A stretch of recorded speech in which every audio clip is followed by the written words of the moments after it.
Good afternoon and welcome you all. In today's class, we are going to continue with financial statement analysis. आज अपने financial statement analysis के chapter का एक last and the most important topic करने जाएंगे. That is a trend analysis. It is very important because देखा गया है कि एग्जाम में ज्यादातर टाइम इसी टॉपिक से क्वेश्चन आता है. ठीक है. राइट. सो ट्रेंड एनालिसिस ये लिखना नहीं है जो स्क्रीन में आपको दिखाई दे रहा है, वो अभी नहीं लिखना है. लिखने के लिए मैं खुद आपको बोलूंगा. ठीक है. अभी नहीं लिखना है, अभी खाली डिस्कस कर रहे हैं. सुनो अच्छी से, समझो, और कोई डाउट है तो पूछो. ठीक है. Now what is a trend? Trend का मतलब क्या होता है? समथिंग विच इज ट्रेंडिंग मतलब क्या? जो चल रहा है अभी. ठीक है. ऑन द गो मतलब जो अभी चलते जा रहे हैं इन the same direction, that is trend. So trend is basically movement in a particular pattern, continuous movement in a particular pattern. So trend means a particular pattern which is observed in the movement of a variable. What is a variable? Variable means whose value keeps on changing. Variable means whose value keeps on changing. Change could be in the upside direction or change could be in the downward direction. When the change is in the upside direction, मतलब change ऊपर की तरफ है, यानी values increase increase increase increase increase increase increase हो रहा है. Variable का value increase increase increase increase increase हो रहा है, तो we say that is an increasing trend. वही अगर if the change is in the downward direction, ठीक है, कंटिन्यूअसली डाउनवर्ड डायरेक्शन में मूवमेंट चल रहा है कंटिन्यूअसली, यानी वैल्यू जो है that is decreasing decreasing decreasing decreasing decreasing, तो that is decreasing trend. But अगर सपोज मूवमेंट ऐसा है, कभी इंक्रीज हो रहा है, फिर डिक्रीज हो रहा है, फिर इंक्रीज हो रहा है, फिर इंक्रीज हो रहा है, फिर इंक्रीज हो रहा है, देन डिक्रीज हो रहा है, फिर इंक्रीज हो रहा है, देन डिक्रीज हो रहा है, डिक्रीज हो रहा है, डिक्रीज हो रहा है, फिर इंक्रीज हो रहा है. बिल्कुल लाइक अ हार्ट बीट, है ना? है ना? So we say that there is no trend because अपने कोई particular pattern of movement identify नहीं कर पा रहे कि किस डायरेक्शन में वेरिएबल का वैल्यूज मूव कर रहा है. वो पर्टिकुलर मतलब वो पैटर्न अपने आइडेंटिफाई नहीं कर पा रहे बिकॉज कभी वैल्यू इंक्रीज इंक्रीज इंक्रीज हो रहा है, तो कभी decrease, then increase, then decrease, then increase, then increase increase increase, then decrease decrease decrease, then increase decrease increase decrease. इस तरीके से अगर मूवमेंट चल रहा है, so there is no particular pattern in which the movement is there. So we say that there is no trend. ठीक है.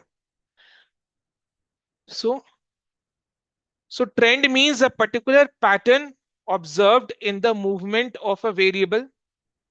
यानी वेरिएबल किस डायरेक्शन में मूव कर रहा है, वो अगर सेम डायरेक्शन में कंटिन्यूअसली मूव कर रहा है, चाहे वो डायरेक्शन डाउनवर्ड हो या अपवर्ड हो, अगर कंटिन्यूअसली सेम डायरेक्शन में मूवमेंट हो रहा है, so we say that the variable is having a trend in its movement because the movement is following a particular pattern.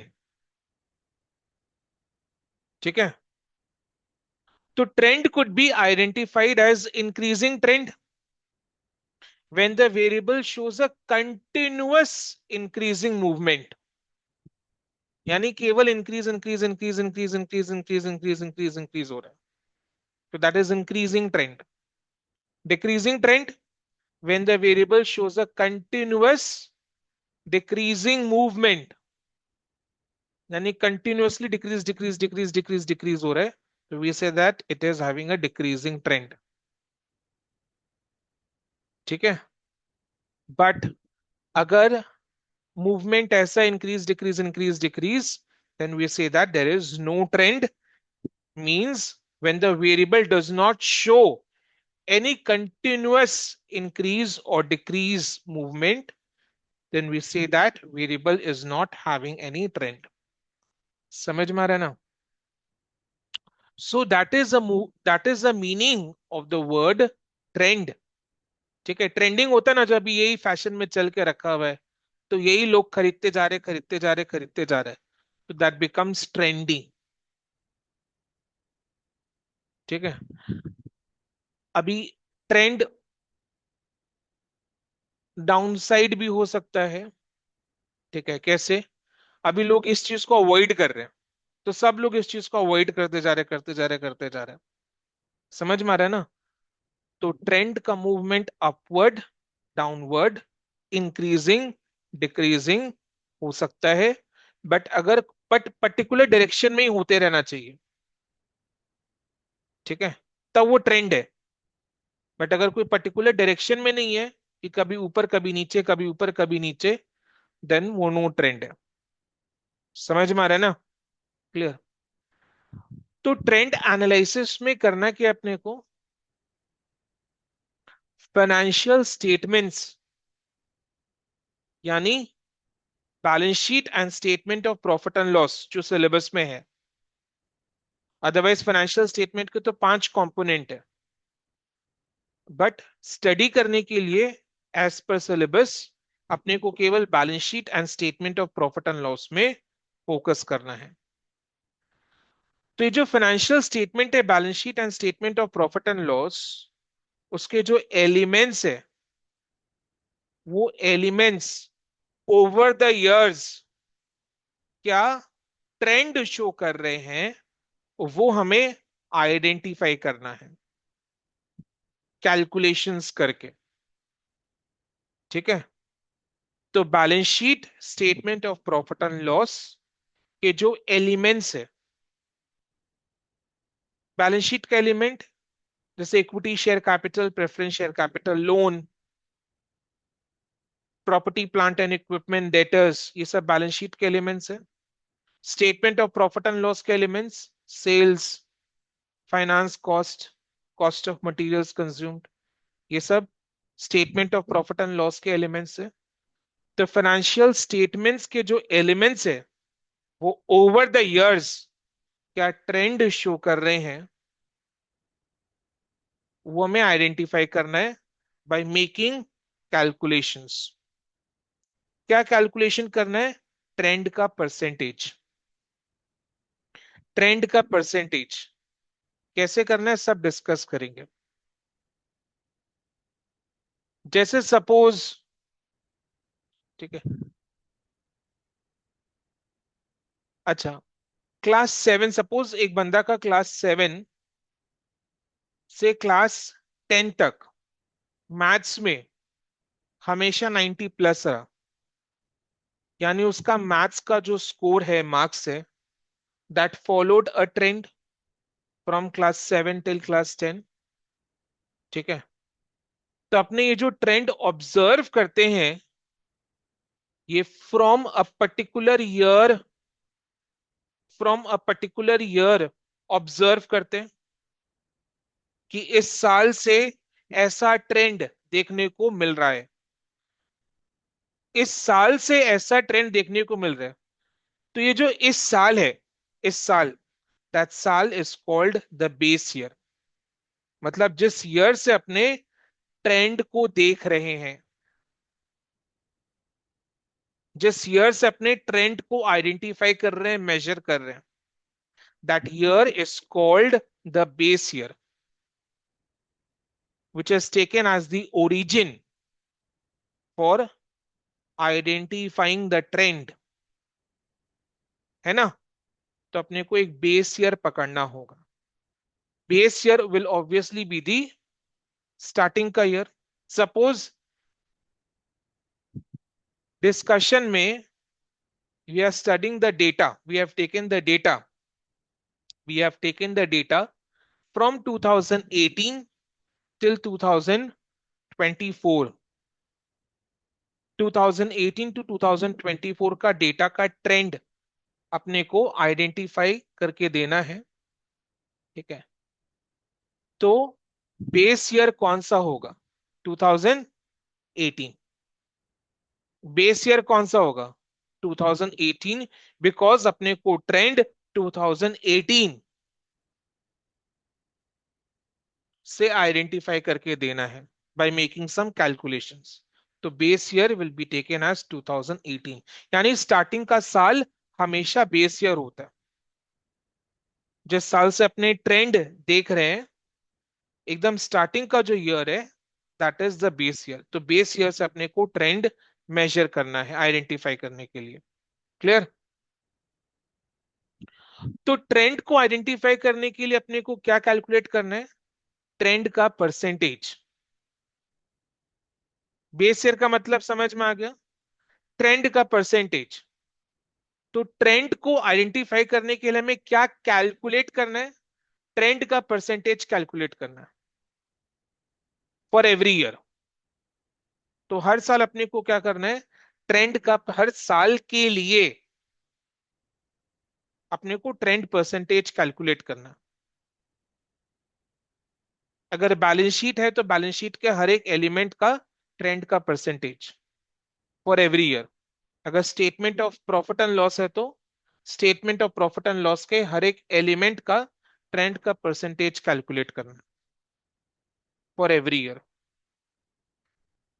समझ में आया? उसको बंद कर दो अच्छे से।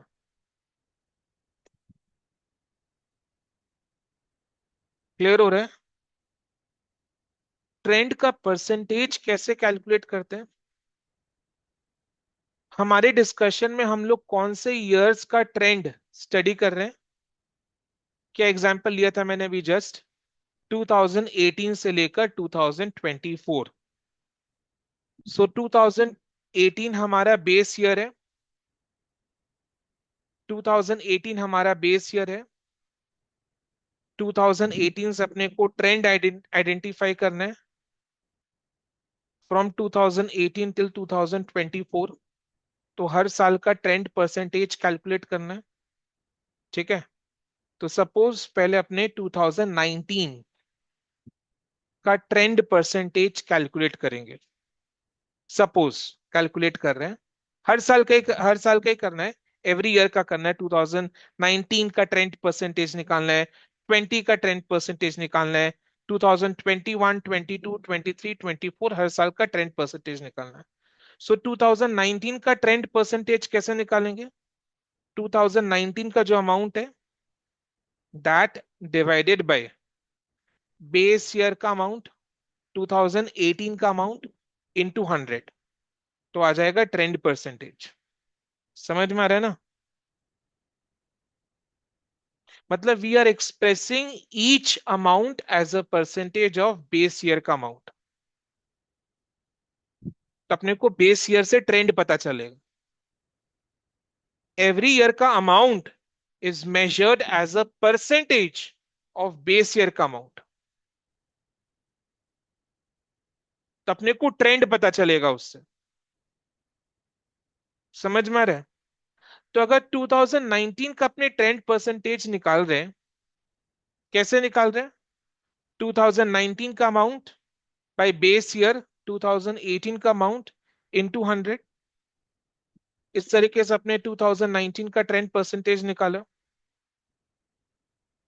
समझ में आया? अब टेस्ट है, किसको बहुत अच्छे से समझ में आया? मेरे को बताओ, बाय डिफॉल्ट बेस ईयर, जो कि हमारे एग्जाम्पल में 2018 है, उसका ट्रेंड परसेंटेज कितना होगा? 100। मतलब पूरा डिस्कशन सबके दिमाग में सेट हो गया।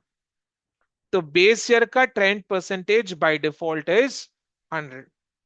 यानी बेस ईयर 2018, बेस ईयर 2018 का trend percentage is 100 for all the elements. Suppose अगर अपने बैलेंस शीट का ट्रेंड परसेंटेज निकाल रहे हैं, ट्रेंड आइडेंटिफाई करने के लिए, ठीक है, तो 2018 के बैलेंस शीट के 2018 के बैलेंस शीट का हर एक एलिमेंट, जैसे कि equity share capital, preference share capital, loan, current liabilities, property plant and equipment, debtors, सारे एलिमेंट्स के ट्रेंड परसेंटेज विल बी 100%। समझ में आया ना? तो 2018 के सारे एलिमेंट का trend percentage will be by default 100%। समझ में आ रहा है? क्लियर? तो अपने को क्या करना है, हर एक साल का ट्रेंड परसेंटेज निकालना है। ट्रेंड परसेंटेज निकालने का क्या मतलब है? To express it as a percentage of base year का अमाउंट। कैसे? Trend percentage is equal to current year का अमाउंट बाय बेस ईयर का अमाउंट इनटू 100। तो हर एक एलिमेंट को अपने as a percentage of base year का अमाउंट निकाल रहे हैं, जिससे कि हमें ट्रेंड पता चले। वो अभी अपने सम को करेंगे तो प्रैक्टिकली और बेटर क्लियर होगा। समझ में आ रहा है ना? राइट, अब लिखना शुरू करेंगे अपने।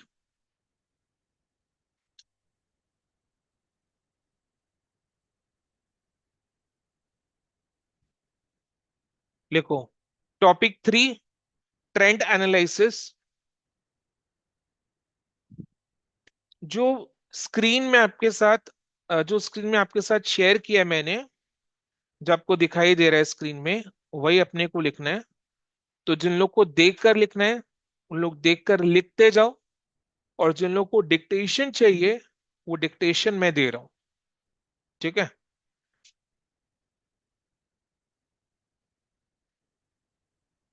स्क्रीन में जो है वही मैं डिक्टेट कर रहा हूं। Trend means a particular pattern. Trend means a particular pattern observed in the movement of a variable. What is a variable? उस value keeps on changing. Change नहीं होगा तो ट्रेंड कैसे मेजर करोगे? चीज समझ में आ रहा है ना? सो trend means a particular pattern observed in the movement of a variable, full stop. Trend could be identified as, colon देकर नीचे लिखो, ए, इंक्रीजिंग ट्रेंड, डैश देकर लिखो, when the variable shows a continuous increasing movement.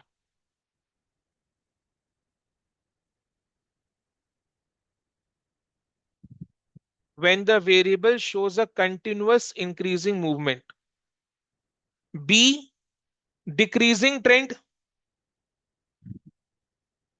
Dash देकर लिखो, when the variable shows a continuous decreasing movement.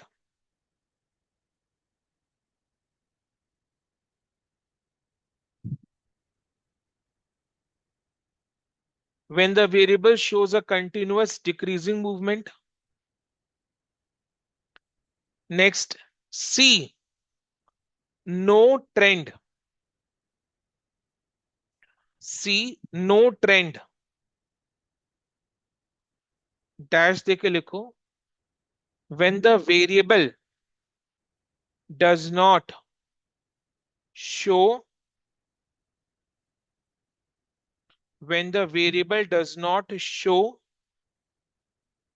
any continuous, when the variable does not show any continuous increasing or decreasing movement, when the variable does not show any continuous increasing or decreasing movement.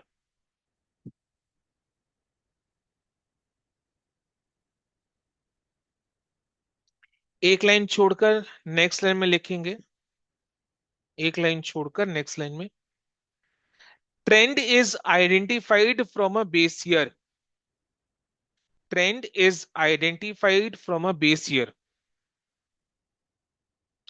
Brackets में लिखो taken as the origin, brackets में लिखो taken as the origin. So what is taken as the origin? The base year is taken as the origin.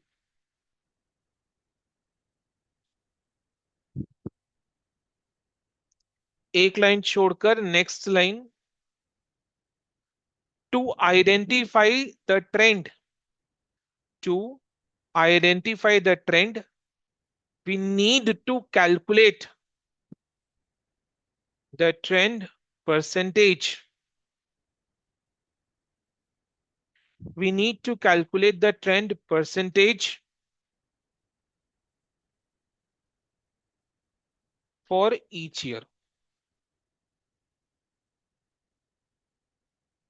We need to calculate the trend percentage for each year. Full stop. Next line. Trend percentage is equal to current year amount by base year amount into 100. Current year amount by base year amount into 100. Last में एक note लिखना है, note trend percentage for base year is always 100%. Trend percentage for base year is 100%.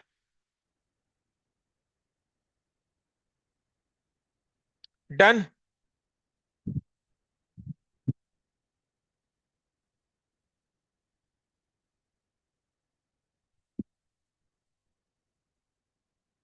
चलो हो गया. अभी questions को solve करना शुरू करते हैं. इजी क्वेश्चन से शुरू करेंगे, ज्यादा डिफिकल्ट नहीं है बट हाँ, फिर लास्ट में अपने 2024 का क्वेश्चन सॉल्व करेंगे. ठीक है, उससे कॉन्फिडेंस आ जाएगा कि अपने कर सकते हैं. हर चैप्टर के लिए अपने यही फॉलो करेंगे.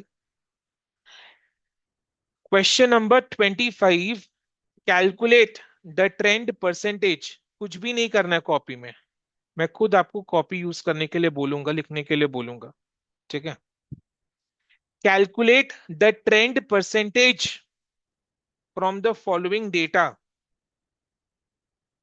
To be 2009 as the base year. So 2009 is the base year. So 2009 के सारे एलिमेंट्स का ट्रेंड परसेंटेज विल बी 100%. हम लोग को फिक्स्ड एसेट का अमाउंट दिया हुआ है 2009, 10, 11 एंड 12 के लिए. अपने को हर साल का ट्रेंड परसेंटेज निकालना है. Clear? To identify the trend. अब इसको इधर में ही सॉल्व कर रहे हैं. ठीक है, लिखना नहीं है. तो 2000 ट्रेंड परसेंटेज मैं रेड में लिख रहा हूं. 2009 के सारे एलिमेंट्स का ट्रेंड परसेंटेज 100 है. टोटल का भी ट्रेंड परसेंटेज निकालेंगे. अब 2010 का ट्रेंड परसेंटेज कैलकुलेट करके दो. Current year amount by base year amount into 100. Base year 2009 है, तो लैंड एंड बिल्डिंग का 88 बाई 80 इंटू 100 इज, वो बोलना नहीं है मतलब वो कमेंट में नहीं लिखना है अपने को. ठीक है, खाली ट्रेंड परसेंटेज निकालना है. Then plant and machinery 300 by 214 200 is, furniture and fittings 15/10 into 100 is 135/19 to 100। Total का भी इस तरीके से निकालना है। टोटल में अपने टोटल नहीं करना है, टोटल का ट्रेंड परसेंटेज अलग से कैलकुलेट करना है बाय यूजिंग द टोटल का अमाउंट। टोटल का ट्रेंड परसेंटेज टोटल का अमाउंट से कैलकुलेट करना है। टोटल 538 है। 538/420 into 100 is 128।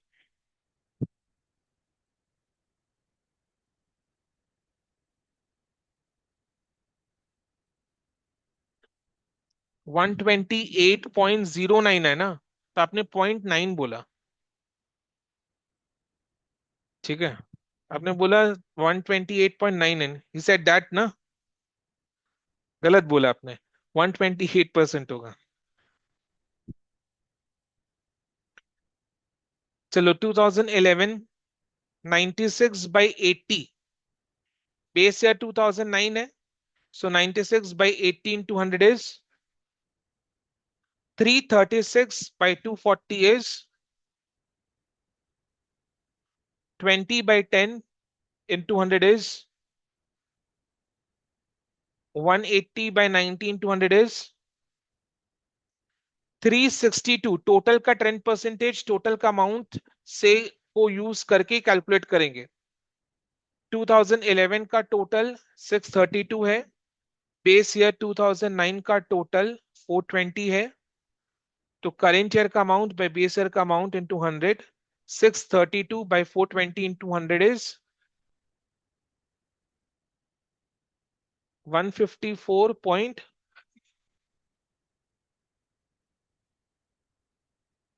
तो 0.47 है, लेस देन 0.5 है, तो 150। दो डेसिमल्स तक एग्जाम में लेंगे, बट अपने अभी तो ऐसे कर रहे हैं, बट एग्जाम में will take up to 2 decimals. बोलो। 2012, 104/80 into 100 is 130। 130। 360/240 into 100 is 150। 25/10 into 100 is 250। 225/90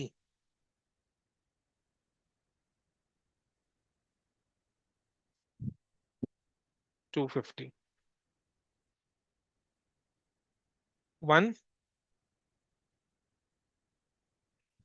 170 point. Okay, तो आपको समझ में आ रहा है ना, overall there is an increasing trend.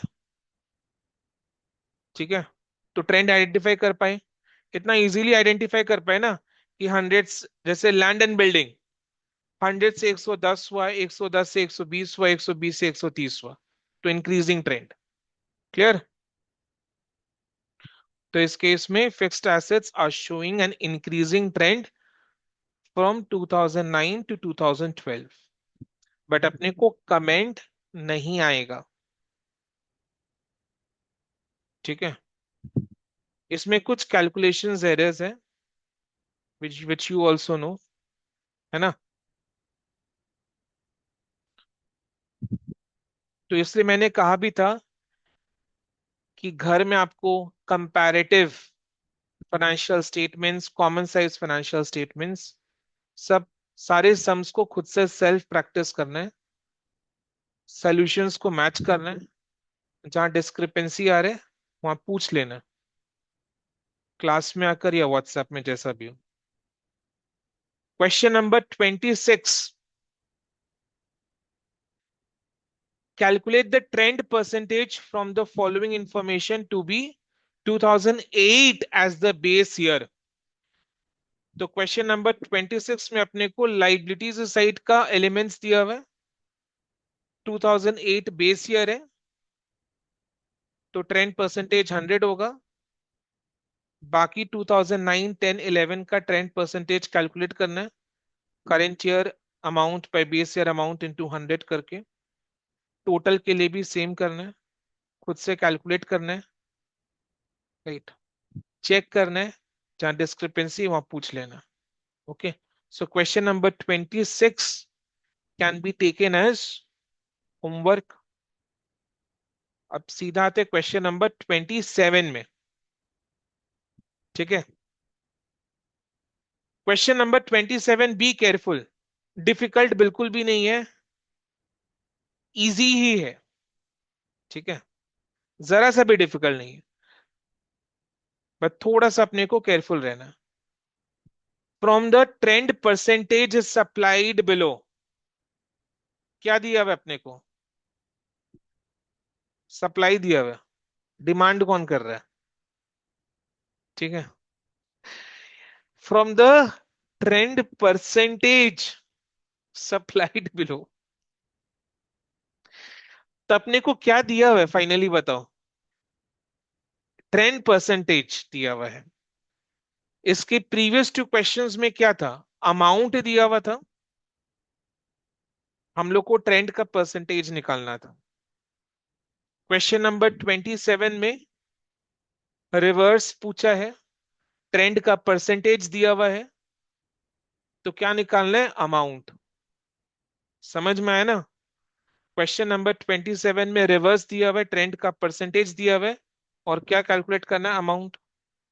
लिखा हुआ है, from the trend percentage supplied below prepare a comparative statement of current assets. अब स्टूडेंट कहां जाकर कंफ्यूज हो जाएगा? कंपैरेटिव स्टेटमेंट में। कंपैरेटिव स्टेटमेंट का मतलब होता है 2 ईयर का अगल बगल जब अमाउंट दिया हुआ रहता है ना, तो that's a comparative statement. Simple as that. Comparative financial statement नहीं पूछा, एब्सोल्यूट चेंज, परसेंटेज चेंज, उतना डेप्थ में नहीं घुस जाना है। आपको भी समझ में आ रहा है, ट्रेंड परसेंटेज दिया हुआ है, नहीं ट्रेंड एनालिसिस का क्वेश्चन है। और कंपैरेटिव स्टेटमेंट पूछा या नहीं? कंपैरेटिव स्टेटमेंट का जनरल मीनिंग क्या है? जनरल मीनिंग इज जब जब नहीं, जब 2 ईयर का अमाउंट अगल बगल दिया हुआ रहता है, दैट्स अ कंपैरेटिव स्टेटमेंट। सो अपने को क्या करना है? 2009, 10, 11 जो भी है, जितना भी साल दिया हुआ है, उन सब का अमाउंट कैलकुलेट करके देना है। समझ में आया? Comparative statement of current asset in absolute value, clear भी कर दिया। यानी अपने को अमाउंट कैलकुलेट करना है, एब्सोल्यूट वैल्यू यानी अमाउंट कैलकुलेट करना है। Taking 2008 as the base year, taking 2008 as the base year. मेरे को एक चीज बताओ, अगर ये चीज मेंशन नहीं भी किया हुआ होता, taking 2008 as the base year, क्या अपने समझ नहीं पाते कि 2008 को ही बेस ईयर लेना है? अगर क्वेश्चन में नहीं दिया हुआ रहता taking 2008 as the base year, तो क्या अपने समझ नहीं पाते कि 2008 को ही बेस ईयर लेना है? समझ पाते कि नहीं समझ पाते? कैसे समझ पाते? बिकॉज 2009 का जो ट्रेंड परसेंटेज है वो 120% है, 130% है, 160% है। और बेस ईयर का ट्रेंड परसेंटेज क्या होता है?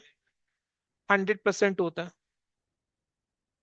अब केशव सर होगी कि मन में क्या डाउट आया, सर अगर 2009 में 100%, 100%, 100%, 100% दे दिया हुआ होता तो क्या करते? तो वो 2009 ही मेरा बेस ईयर होता।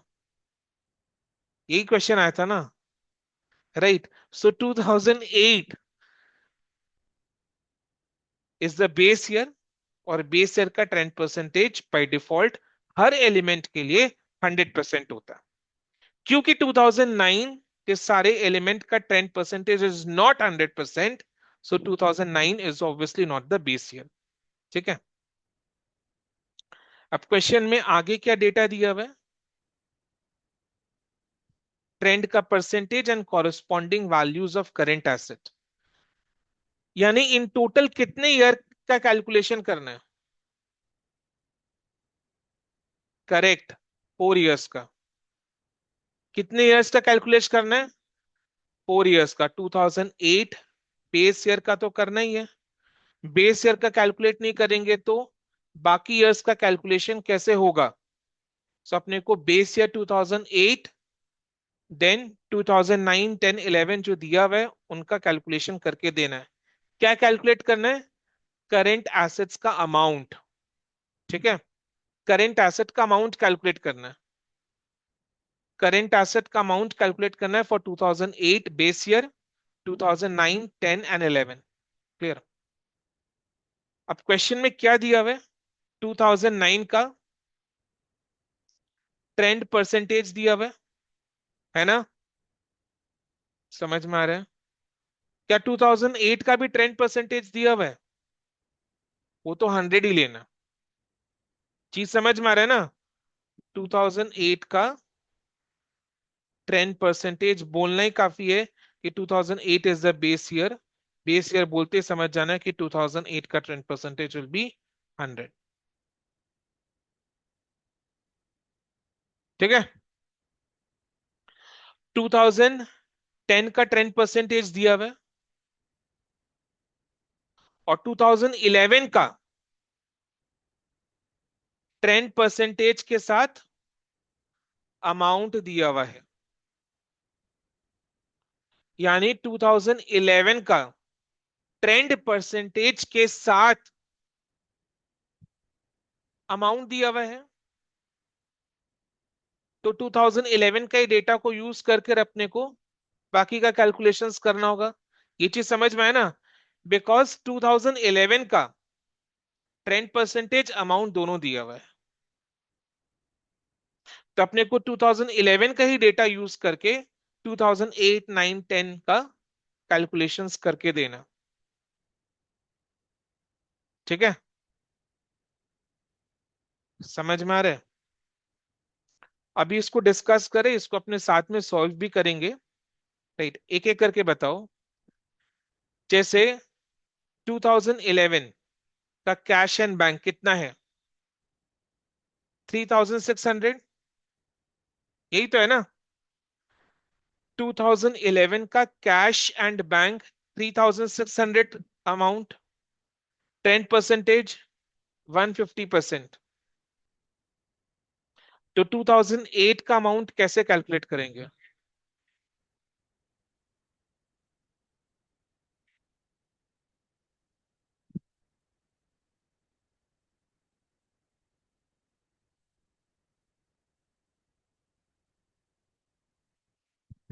नहीं, इतना नहीं करना है। आप जो बोला है वो मैथमेटिकली 100% करेक्ट है, बट अपने को इजी वे में क्या फॉलो करना है?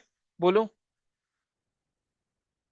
वो बोल रहे हैं कि 2011 का अमाउंट 3600 है और ट्रेंड का परसेंटेज 150 है।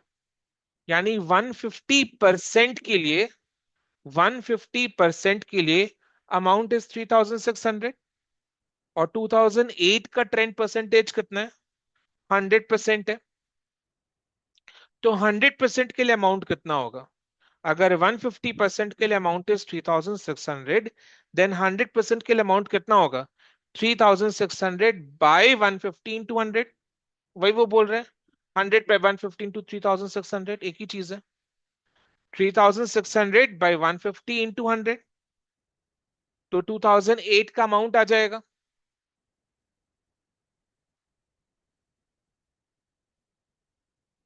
करके देखें। अभी लिखना नहीं, लिखने के लिए मैं खुद बोलूंगा। हाँ, बोलो क्या बोल रहे थे? 2008 का कितना आ रहा है? कोई अमाउंट बोला मेरे को। हाँ,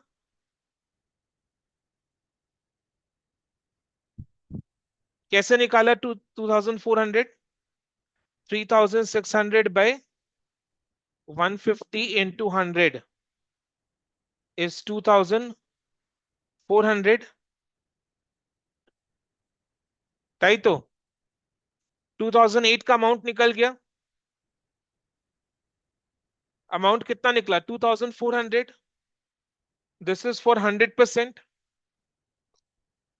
अब अपने इजिली 2009-10 का निकाल लेंगे। कैसे निकालेंगे? कैलसी में 2400 आ गया। 2400 इंटू 120% कितना आ रहा है?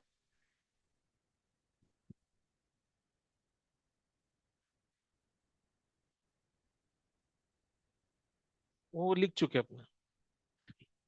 ठीक है। सो 2010, 2010 का 10% कितना? 130%। सो 2400 इंटू 130%, 3120।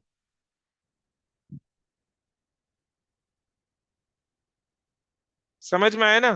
तो इस तरीके से अपने को बाकी के एलिमेंट्स का भी करना है, debtors, finish goods, WIP, raw materials. एक बार डेटर्स का भी प्रैक्टिस करते हैं। यस, 2011 का ट्रेंड परसेंटेज अमाउंट दोनों दिया हुआ है। डेटर्स का देख रहे हैं। डेटर्स का 2011 में ट्रेंड परसेंटेज 200% है। अमाउंट 6800 है ना? सो 200% का ट्रेंड के लिए अमाउंट है 6800। 2008 का ट्रेंड परसेंटेज इज 100। तो 100% के लिए अमाउंट कितना होगा? 6800 बाई 200 इंटू 100 कितना आ रहा है? 3400, है ना? वो तो अच्छा, मैंने 3400 आयुष भाई बोलते रहते, 3400, 3400, 3400, 3400। मैंने लिख दिया जल्दी से। राइट। ओके।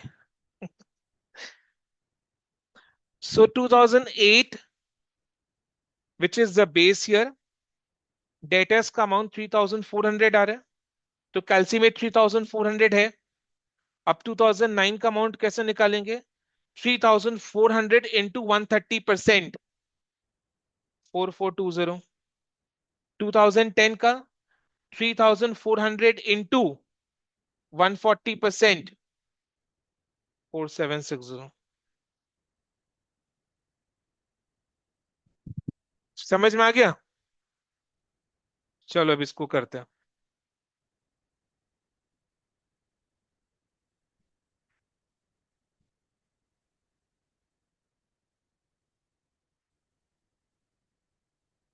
और भी कुछ बोल रहे हैं क्या वो? इसका लिख देता हूँ मैं एक बार, फिर झमेला हो जाएगा। बोलो। 1600। अभी साथ साथ करके लिखे। चलो ठीक।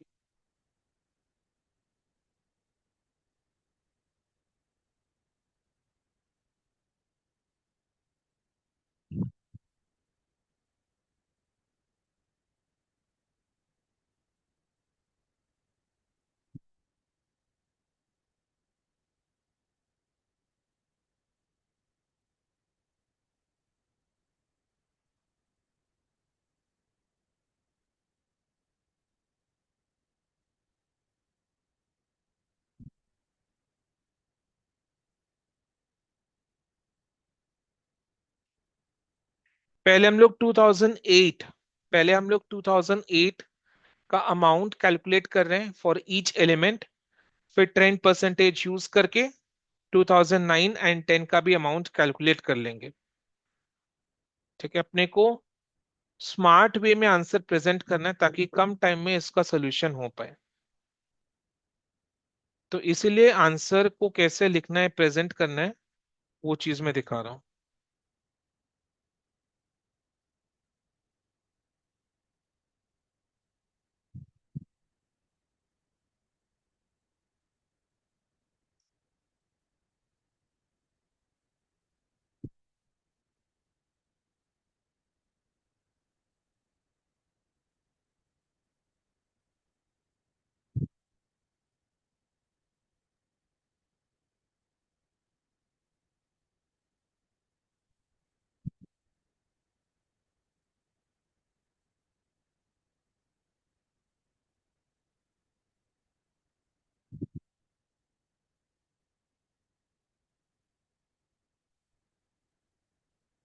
बोलो। 3600 cash and bank, 3600 by 150 into 100।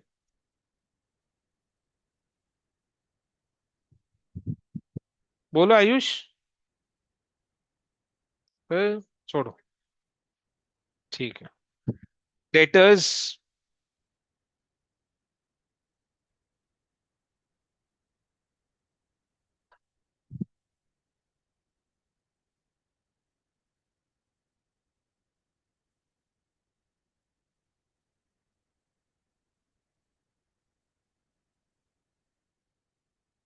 Finished goods.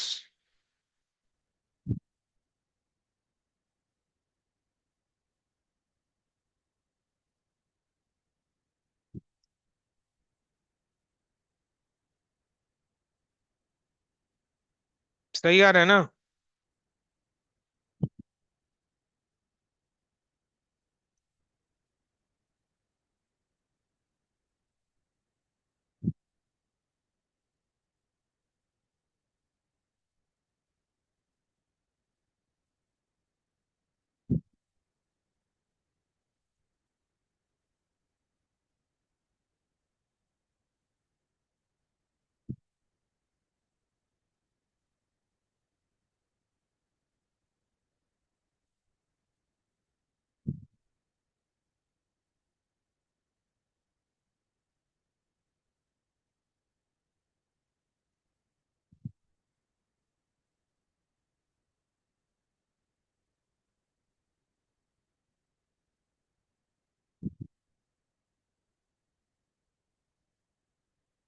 अब फाइनल आंसर प्रेजेंट करना जिसमें अपने 2008, 9, 10, 11 इन सब का अमाउंट को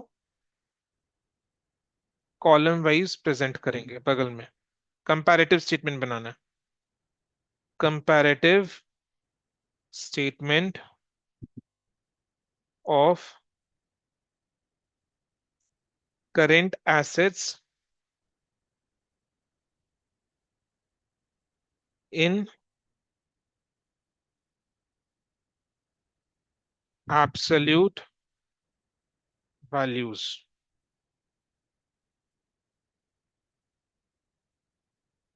ठीक है।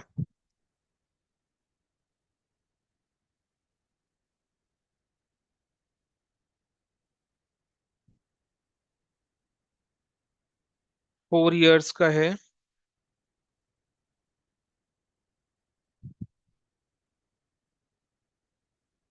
2008, 9,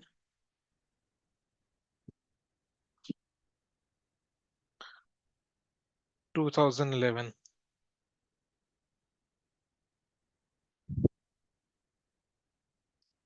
2008 का तो अपने कैलकुलेट किए, कैश एंड बैंक 2400 ऊपर में है। एक बार देख लो। हाँ, 2011 का अमाउंट हमें पता है, क्वेश्चन में दिया हुआ है। कितना है? 3600। अभी 2009 एंड 10 का कैलकुलेशन करना है amount by using trend percentage.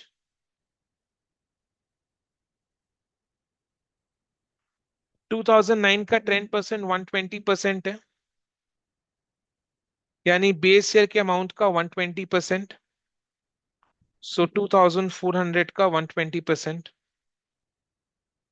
इस तरीके से नीचे में ब्रैकेट्स में शो करना है, बट स्पेस अच्छा होना चाहिए ताकि प्रेजेंटेशन नीट लगे।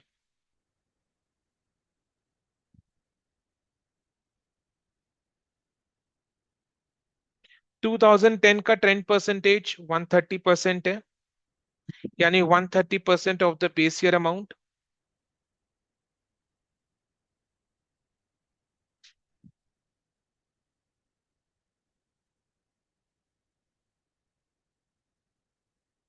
फोन साइलेंट कर लो।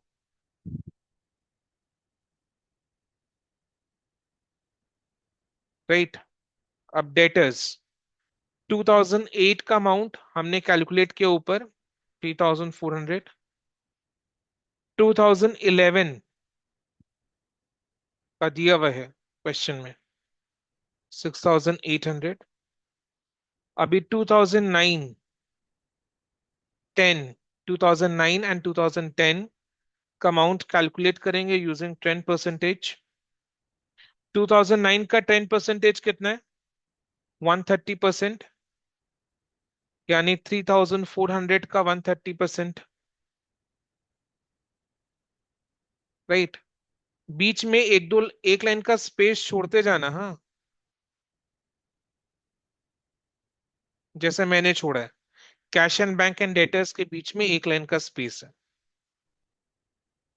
कितना आ रहा है?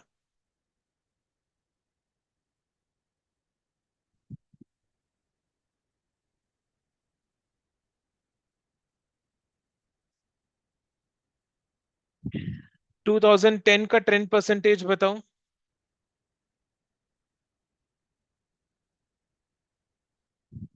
हम्म 2010 का 10% 140%, यानी 3400 का 140%।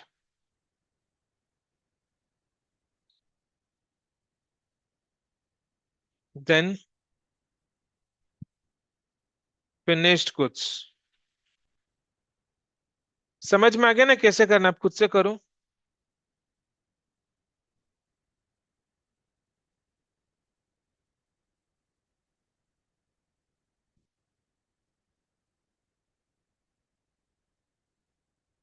कहीं अगर मेरा मिस्टेक हो रहा है तो बताना।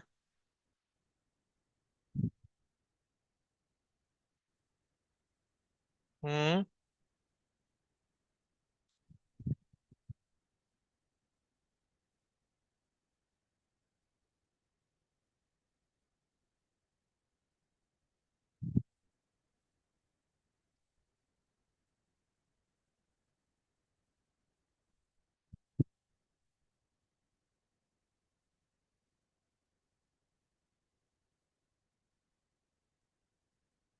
आई थिंक ये क्वेश्चन अपने को अब खुद से करना चाहिए।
मैच्ड।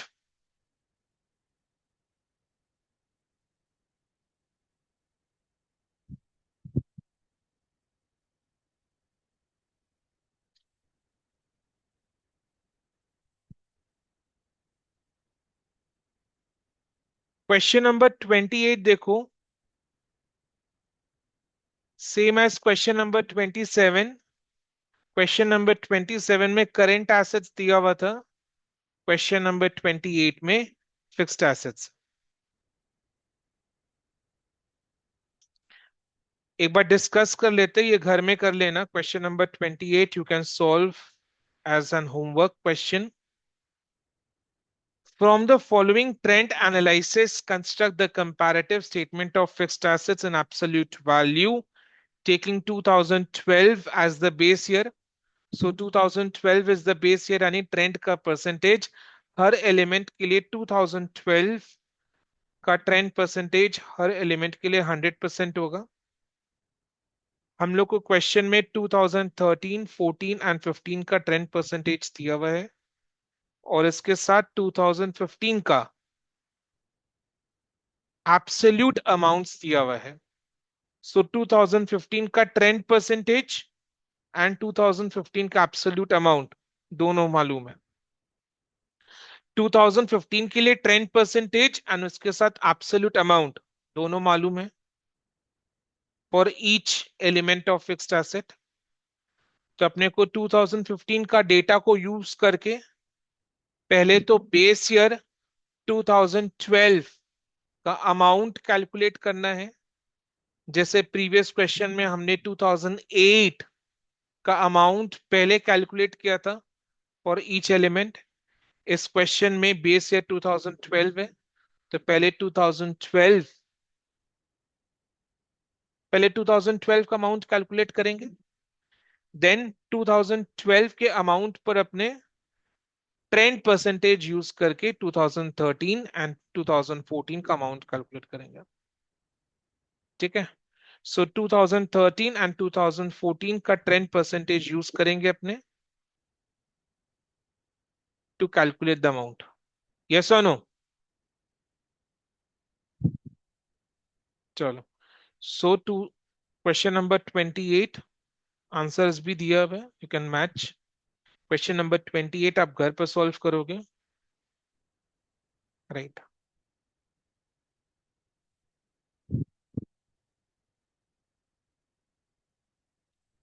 हमने 4 क्वेश्चन डिस्कस किए, राइट? क्वेश्चन नंबर 25 26 में हम लोग को अमाउंट दिया हुआ था, हमने ट्रेंड परसेंटेज निकाला। क्वेश्चन नंबर 27 28 में हमें ट्रेंड परसेंटेज दिया हुआ था, हमने अमाउंट निकाला। रिवर्स सिचुएशन दिया हुआ था। अब question number 29 which is highly tested in the exam. Question number 29 में कुछ कुछ ईयर का ट्रेंड परसेंटेज दिया हुआ है, तो हमें अमाउंट कैलकुलेट करना है। कुछ कुछ ईयर का अमाउंट दिया हुआ है, तो हमें ट्रेंड परसेंटेज कैलकुलेट करना है। यानी this is a mixed bag question, जहां पर हमें जहां पर हमें कुछ कुछ ईयर का ट्रेंड परसेंटेज एंड बाकी ईयर का अमाउंट कैलकुलेट करना है। यानी इस क्वेश्चन में अपने को ट्रेंड परसेंटेज अमाउंट समझ में आ रहा है ना? दोनों का मिक्स है ये। कैसे सॉल्व करें, देखो। अच्छा, आंसर्स देखने से कोई मतलब नहीं है।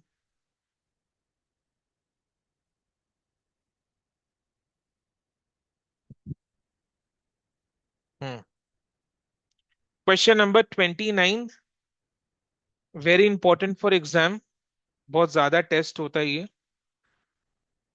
Find the sales of the base period and other missing data from the following figures of E limited. अपने को 2010 11 12 13 14 की कुछ कुछ ईयर्स का सेल्स एंड कुछ कुछ ईयर्स का ट्रेंड परसेंटेज दिया हुआ है। 2010 का ट्रेंड परसेंटेज 110% है, यानी 2009 बेस ईयर है। यानी 2009 बेस ईयर है।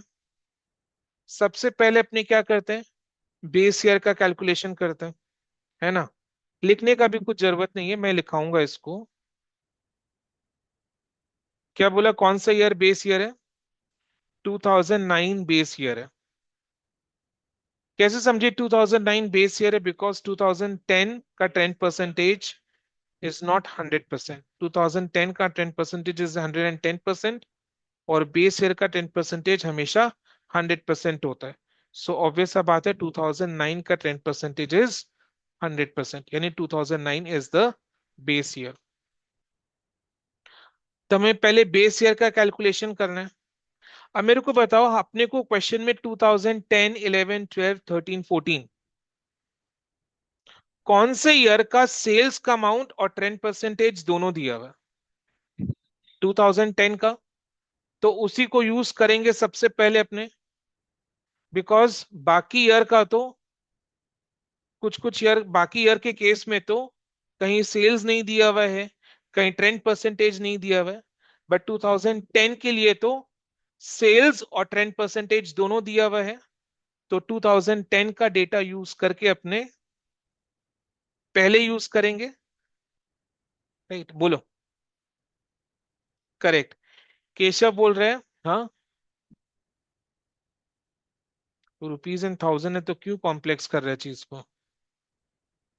ठीक है, अपने को भी कैलकुलेशंस इन थाउजेंड्स में करना है, मतलब एज सच इसका कोई यूज नहीं है। ठीक है, बोलो।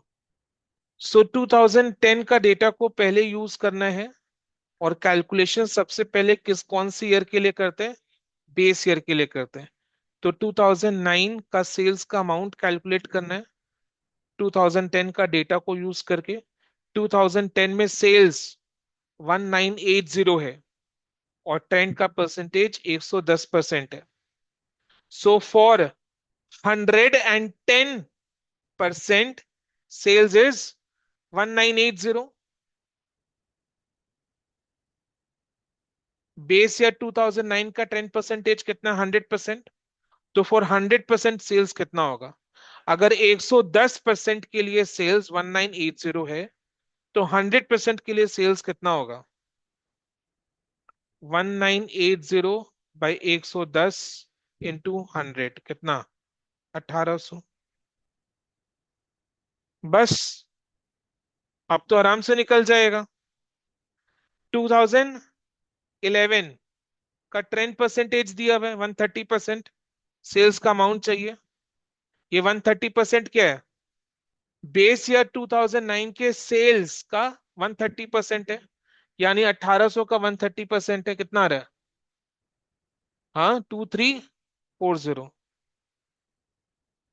1800 का 130%। समझ में आया? फिर 2012, 13, 14 का अपने को 10% निकालना है। 10% अपने कैसे निकालते हैं? Current year amount by base year amount into 100। 2805 by 1800, 150। Exam में तो मैं यही लिखूंगा, क्या लिखूंगा? 155.83। एग्जाम में यही लिखना है, 2 डेसिमल्स तक। 2013 का 10% 3140 बाई 1800 इंटू 100 इज 174.44। 2014 का 3798 by 1800 into 100 is easy. Right, okay. चलो, हो गया ना सॉल्व? अब इसको प्रेजेंट कैसे करना है वो करते हैं। Question number 29।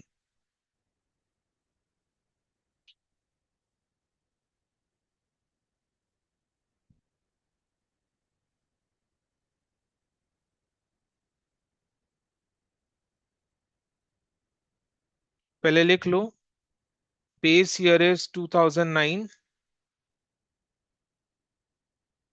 and therefore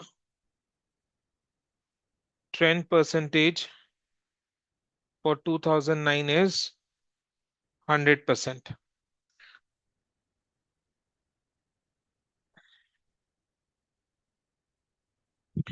पहले हमने सेल्स निकाल 2009 का सेल्स निकाला, बेस ईयर का सेल्स निकाला। सेल्स फॉर 2009 कैसे निकाला? 1980 बाई 110 इंटू 100 कितना आ रहा है रुपीज?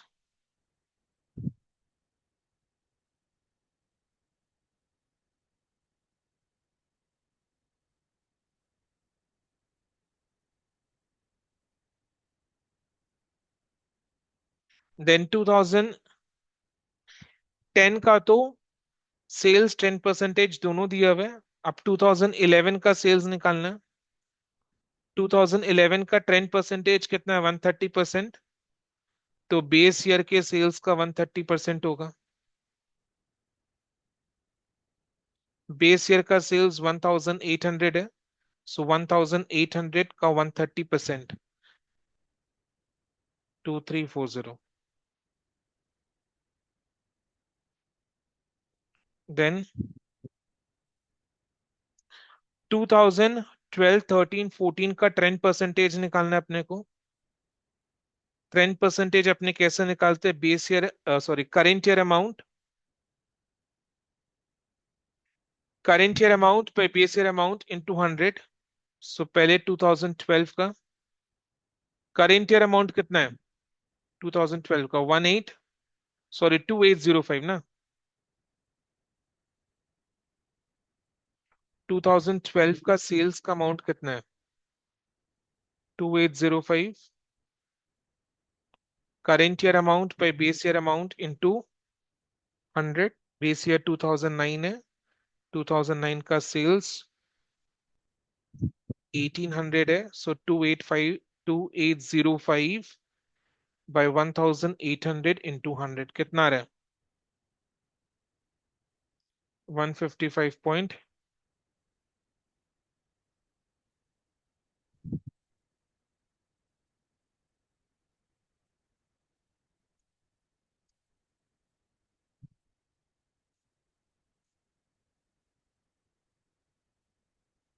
2013 का सेल्स का अमाउंट 3140 है, bye base year amount 1800 into 100। 174.44% हो गया। देन 2014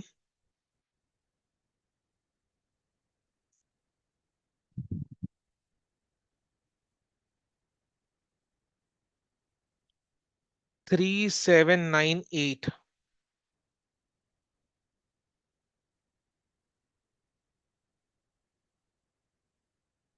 हाँ,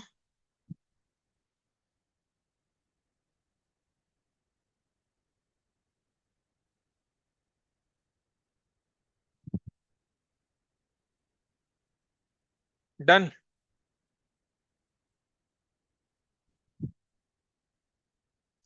क्लियर।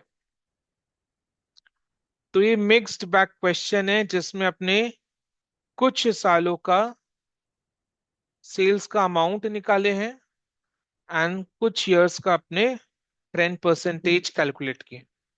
तो इसी टाइप का क्वेश्चन जनरली एग्जाम में टेस्ट होता है। राइट। अच्छा, क्लियर है।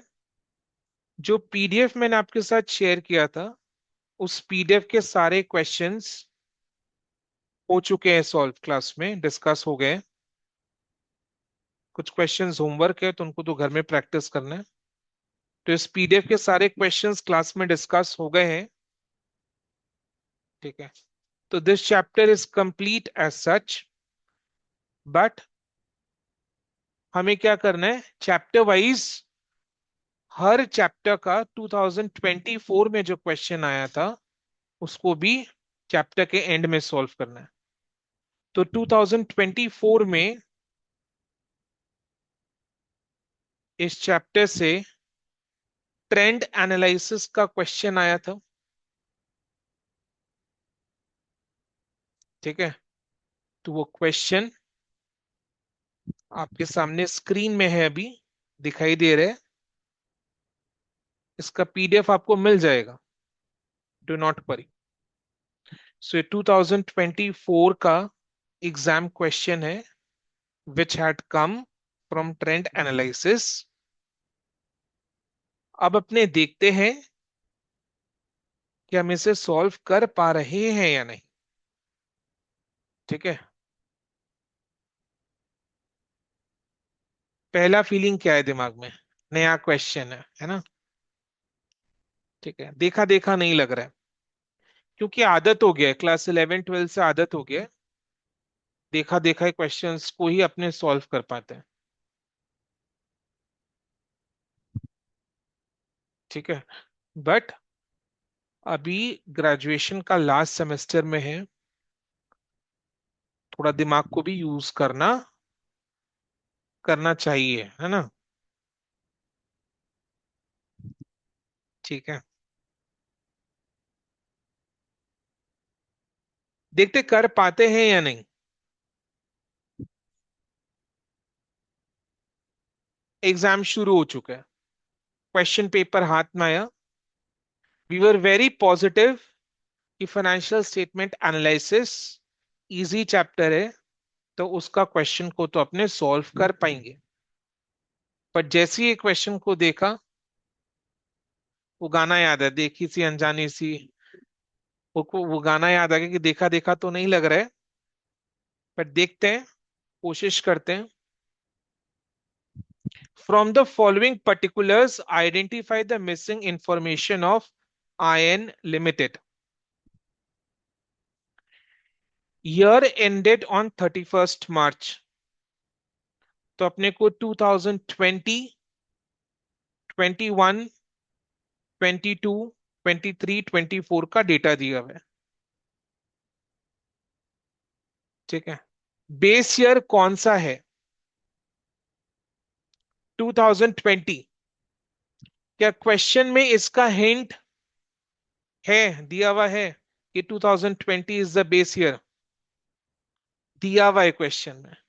क्वेश्चन के लास्ट कॉलम में देखो, 10% of EBIT base year 2020। Question में नहीं भी दिया हुआ होता तो पहला साल कौन सा है? 2020 है, तो बेस ईयर 2020 ही लेना है। अगर क्वेश्चन में अदरवाइज कुछ और इंफॉर्मेशन नहीं है, तो स्टार्टिंग का ईयर कोई अपने बेस ईयर लेते हैं। बट चलो, अच्छा है क्वेश्चन में ये चीज मेंशन्ड है ओपनली कि बेस ईयर इज 2020। ठीक है, तो अपने को 5 साल का डेटा दिया हुआ है। क्या दिया हुआ है 5 साल के लिए? EBIT, capital employed. EBIT we all know what is EBIT? नहीं, EBIT we have done in FM ना, फर्स्ट चैप्टर लेवरेज में। Earnings, EBIT stands for earnings before interest and tax। EBIT, earnings before interest and tax। Capital employed दिया हुआ है। Capital employed means capital which is invested in the business. ROCE का percentage दिया हुआ है। ROC का full form क्या हो सकता है आपके हिसाब से? हम्म, रिटर्न ऑन कैपिटल एम्प्लॉयड। तो ये चीज भी अपने को समझ में आ गया, तो थोड़ा फेमिलियरिटी हो रहा है, बढ़ रहा है धीरे धीरे करके। तो ROC is return on capital employed. Return हमेशा परसेंटेज में होता है, रिटर्न ऑन कैपिटल एम्प्लॉयड यानी डिनोमिनेटर क्या होगा? Capital employed, because return on capital employed है ना।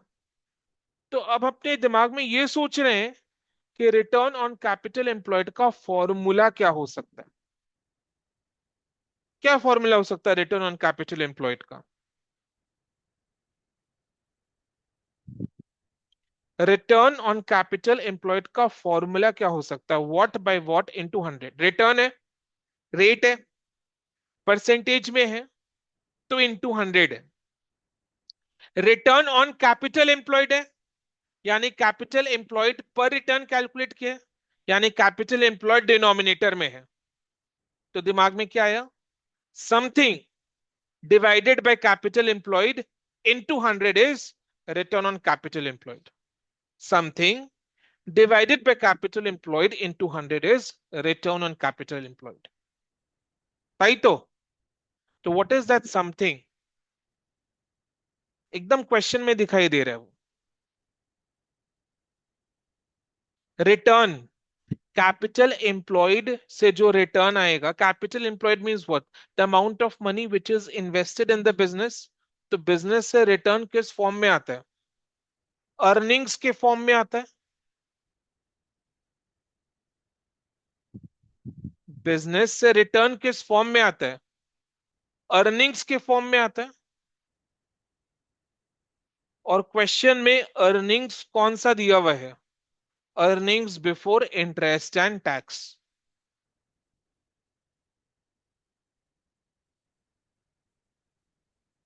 ठीक है। आयुष भाई कुछ बोल रहे थे बेटा, बोलो। कैसे समझे? मेरे को 10 मिनट दो पढ़ाने के लिए। ठीक है, चुप रह सकते हो 10 minute? Okay. Okay. So return on capital employed का फॉर्मूला क्या बना? क्या बना? What by what into 100? EBIT by capital employed into 100। EBIT by capital employed into 100 is return on capital employed. ये अपने समझ पा रहे हैं ना? ईबीआईटी हमें पता है, earnings before interest and tax. Financial management leverage में ये डिस्कस किया है। कैपिटल एम्प्लॉयड कैलकुलेट कैसे करते हैं वो नहीं पता है, बट मीनिंग क्या समझ में आ रहा है? The capital which is employed, यानी invested in the business. ROCE अपने रेशियो एनालिसिस के चैप्टर में पढ़ेंगे, तो वहां से वो नॉलेज गेन हो जाएगा। तो आरओसी का फुल फॉर्म हमें पता है, which is return on capital employed. तो ROE stands for return on capital employed. Percentage में दिया हुआ है, तो इसका फॉर्मूला सोच रहे हैं। एग्जाम में कैसे सोचना है अपने को, स्ट्रेटेजी बता रहा हूं। मतलब ना, हम अपने को किस तरीके से क्वेश्चन को लेकर आगे बढ़ना है, बिकॉज हार हार कर नहीं आना है, एक भी क्वेश्चन छोड़कर नहीं आना है। कॉन्सेप्ट्स को यूज करना है, दिमाग यूज करना है। तो वो अप्रोच बता रहे हो कि क्वेश्चन को कैसे अप्रोच करोगे। तो return on capital employed percentage में, तो यानी फॉर्मूला में इनटू 100 होगा। रिटर्न ऑन कैपिटल एम्प्लॉयड यानी कैपिटल एम्प्लॉयड डिनोमिनेटर में। तो फॉर्मूला क्या रहा है? Something bye capital employed into 100। तो वो समथिंग क्या है? सोच रहे हैं कि capital employed is amount of money which is invested in the business. तो बिजनेस से जो रिटर्न आता है, that is in the form of earnings. तो कौन सा अर्निंग्स क्वेश्चन में दिया हुआ है? Earnings before interest and tax.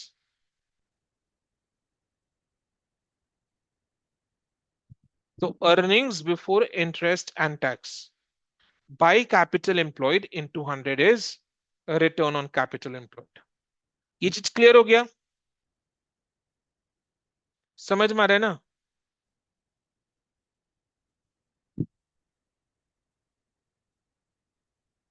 Return on capital employed अगर 10% है, 2020 का वही है ना? यस और नो? 2020 का return on capital employed is 10%। 10%, तो 10% का मतलब क्या? कैपिटल एम्प्लॉयड का 10% is what?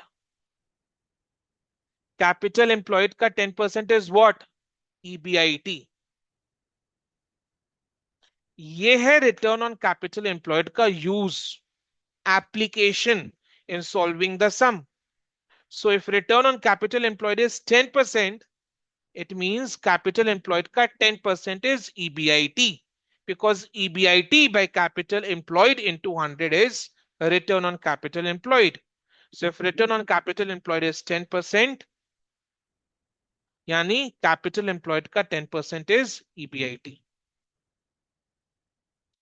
Return on capital employed में क्या हो रहा है? EBIT is expressed as a percentage of capital employed, right? तो EBIT is expressed as a percentage of capital employed, EBIT by capital employed into 100. EBIT is expressed as a percentage of capital employed. So EBIT is percentage of capital employed. So 10% is EBIT of capital employed. EBIT is 10% of capital employed. Capital employed कितना है? 4 लाख। 4 लाख का 10% 40,000 is EBIT. सो 2020 का EBIT हमें पता चल गया, 40,000। समझ में आया ना? राइट? क्लियर हो रहा है? अभी 2024 में आ जाओ, 2023 में आ जाओ। मैं 2023 में क्यों आया? सिमिलर है, प्लस मैं ये देख रहा हूं कि कौन से ईयर का दो डेटा दिया हुआ है। कैच करो, कैच माय पॉइंट। कौन से ईयर का दो डेटा दिया हुआ है? 2020 का दो डेटा दिया हुआ है, 2023 का दो डेटा दिया हुआ है। दो data means EBIT, capital employed और आरओसी में से दो दो डेटा किसका दिया हुआ है? समझ में आ रहा है ना? सो 2023 में सिमिलर तरीके से इंफॉर्मेशन एज ही सेड। बोलो ईबीआईटी कितना होगा? 8 लाख का 20% 1,60,000।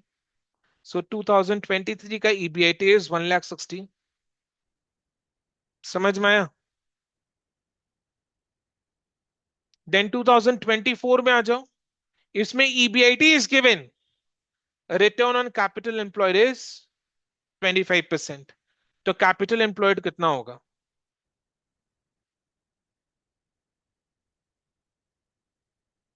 8 लाख। कैसे? कैपिटल एम्प्लॉयड का 25% इज 2 लाख, यानी capital employed into 25% is equal to 2 lakh. So capital employed is equal to 2 lakh by 25%। 2 lakh by 25% is equal to rupees how much? 8 lakh. इसने 80 लाख बोला क्या? 8 लैक्स और लैक्स बोला। हाँ वो मैं दिखाऊंगा। डेफिनेटली, डेफिनेटली ना। क्लियर? समझ में आ रहा है? यहां तक अपने कर सकते हैं। ओके। देन लास्ट में क्या दिया हुआ है? Trend percentage of EBIT. यानी ट्रेंड परसेंटेज कौन से एलिमेंट का दिया हुआ है? ईबीआईटी का ट्रेंड परसेंटेज है, केवल ईबीआईटी का ट्रेंड परसेंटेज, और कोई भी चीज का ट्रेंड परसेंटेज नहीं है। कैपिटल एम्प्लॉयड का ट्रेंड परसेंटेज नहीं है, रिटर्न ऑन कैपिटल एम्प्लॉयड का ट्रेंड परसेंटेज नहीं है, सिर्फ ईबीआईटी का ट्रेंड परसेंटेज है।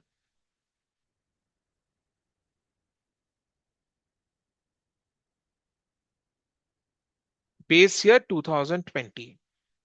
ट्रेंड परसेंटेज अपने कैसे कैलकुलेट करते हैं? करेंट ईयर अमाउंट पे बेस ईयर अमाउंट इनटू 100। तो वही चीज है। क्या चीज?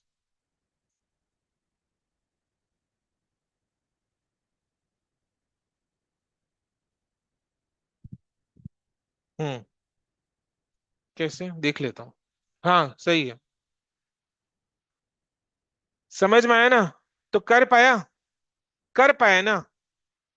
थोड़ा सा पेशेंस के साथ अगर अपने सम्स को लेकर थोड़ा सोचेंगे, थोड़ा दिमाग लगाएंगे, थोड़ा कॉन्सेप्ट यूज करेंगे,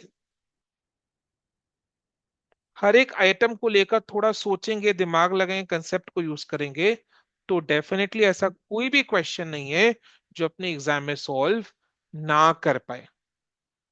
बट उसके लिए अपने आप को सेल्फ में थोड़ा कंट्रोल रखना पड़ेगा, कि अपने पेशेंस रखे और नर्वस ना हो, कॉन्फिडेंट रखे खुद, कॉन्फिडेंस रखे खुद पर। ठीक है? सेल्फ कॉन्फिडेंस रखे, नॉट ओवर कॉन्फिडेंस। समझ में आ रहा है ना?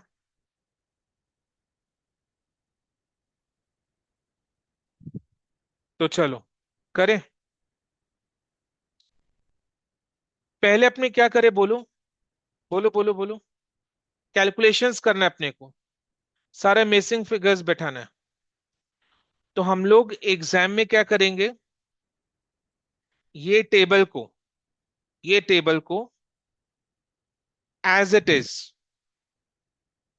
एज इट इज पहले कॉपी पेस्ट कर देंगे एग्जाम में भी। ठीक है? फिर अपने अपने इसके नीचे नोट्स या कैलकुलेशंस को शो करेंगे। ठीक है? नोट्स को, कैलकुलेशंस को शो करेंगे।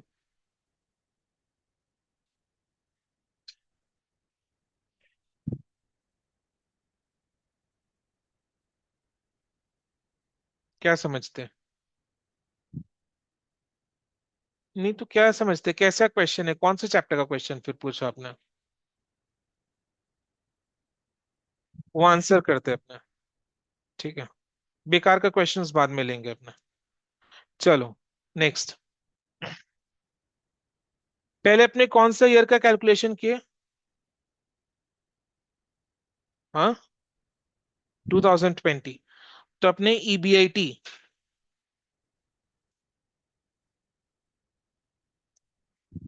ईबीआईटी फॉर 2020 इज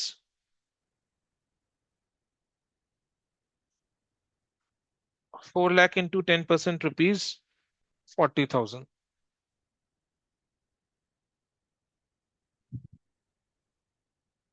अपने साथ साथ टेबल को भी भरते जाएंगे।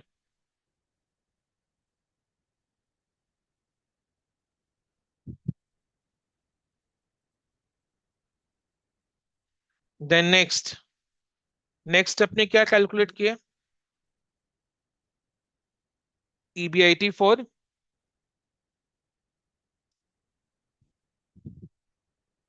2023।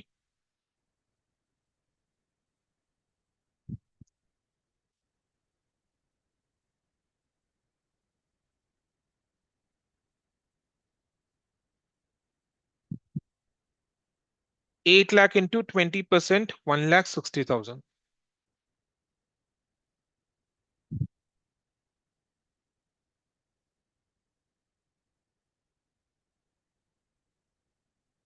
अब 2024 का क्या कैलकुलेट किया था आपने? अच्छा, लिखते भी जाओ साथ साथ।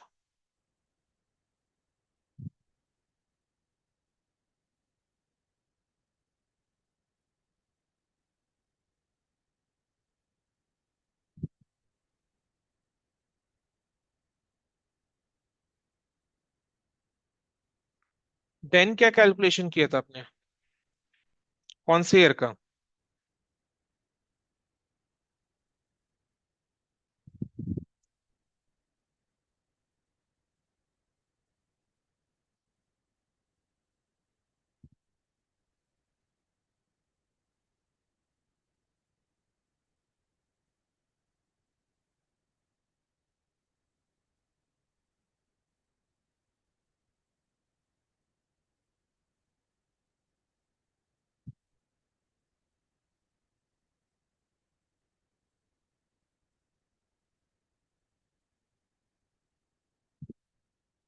टेबल को भी भरते जाना। एग्जाम में आपको डिफरेंट पेन यूज नहीं करना है, रेड पेन यूज करने मत लग जाना।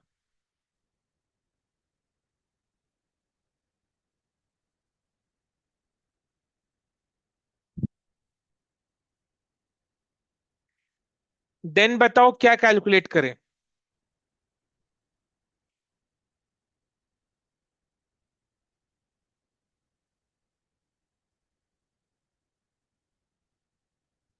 कैसे?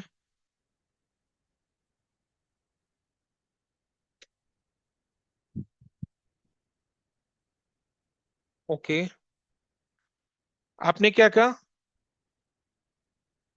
2020 इज द बेस ईयर, और अपने को 10% ईबीआईटी का दिया हुआ है। हमें 2023 2024 का ईबीआईटी पता चल गया। तो अपने 2023 2024 के ईबीआईटी का 10% निकाल सकते हैं। 10%। देखो, EBIT 10%। EBIT 10% for 2023। Current year amount by base year amount into 100, कितना आ रहा है?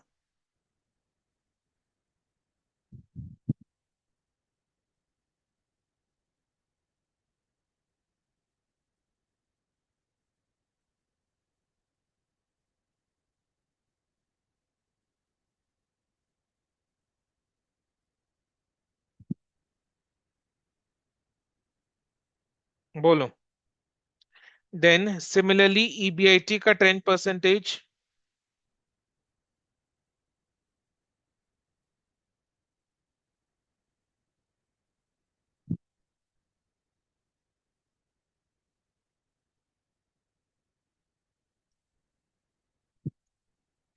2 लाख बाई 40,000 इंटू 100 इज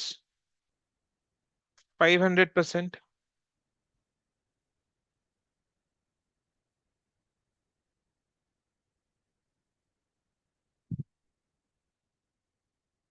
बोलो।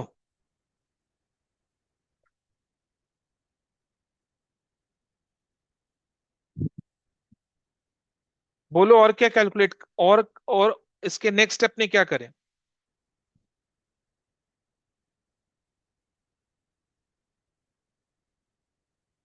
उससे पहले कुछ? बस सबसे पहले इजी वाला चीज करेगा ना। 2020 इज अ बेस है, तो 2020 का 10% क्या होगा? 100%। बट इसके लिए अपने को लिखना तो पड़ेगा।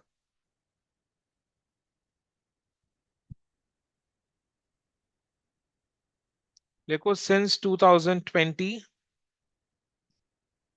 Is the base year, therefore 10% is 100%।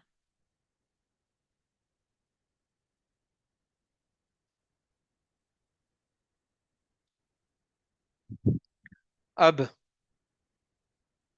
बोलो, नेक्स्ट क्या कैलकुलेट करना है?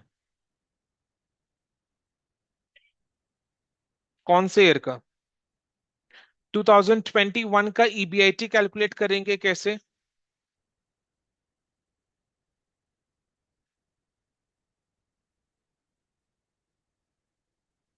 2021 का ट्रेंड परसेंटेज, ईबीआईटी का trend percentage is 150%। Base year 2020 है, 2020 का ईबीआईटी इज 40,000। सो 2021 का जो ईबीआईटी ट्रेंड परसेंटेज है 150%, दैट इज 150% ऑफ 40,000, है ना?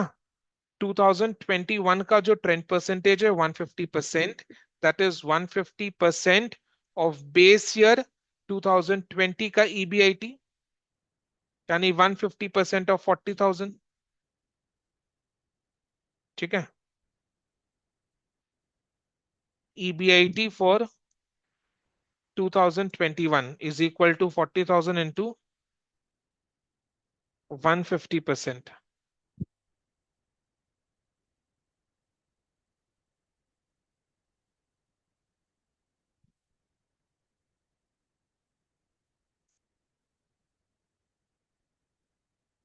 ठीक है। देन इधर मैं लिख लूं वन, कितना है? 60,000 ना। देन बताओ क्या कैलकुलेट करें? 2022 का EBIT in the same way, because 2022 का ईबीआईटी का 10% is 225, which is 225% of the base year 2020 का ईबीआईटी। सो 2022 का ईबीआईटी का 10% 225% है। ये 225% अपने किस पर कैलकुलेट करेंगे? बेस ईयर 2020 के ईबीआईटी पर, 40,000 पर। तो 225% of 40,000। So EBIT for 2022 is 40,000 into 225%, कितना आ रहा है? 90,000। चलो 90,000 भी मिल गया। अब बचा क्या?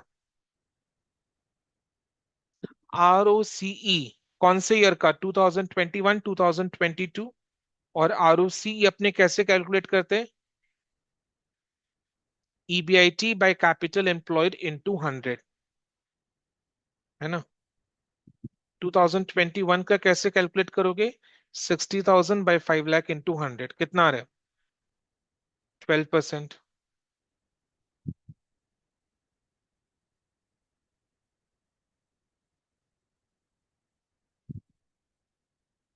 ROCE फॉर 2021 बोलो।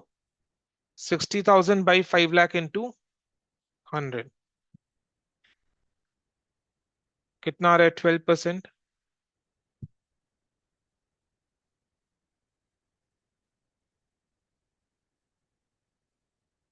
हम्म।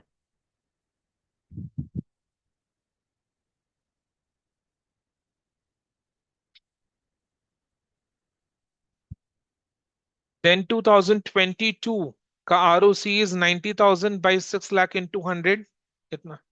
15%। ROCE for 2022 is equal to 90,000 by 6 lakh into 100 is equal to 15%.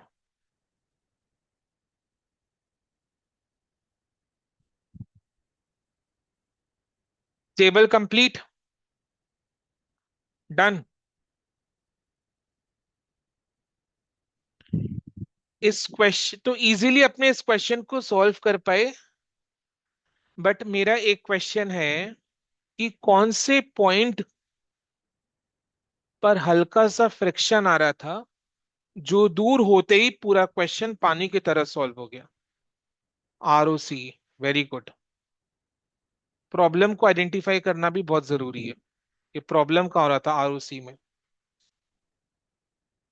But सच पूछो, हकीकत में एग्जाम में ROCE को लेकर प्रॉब्लम नहीं आएगा।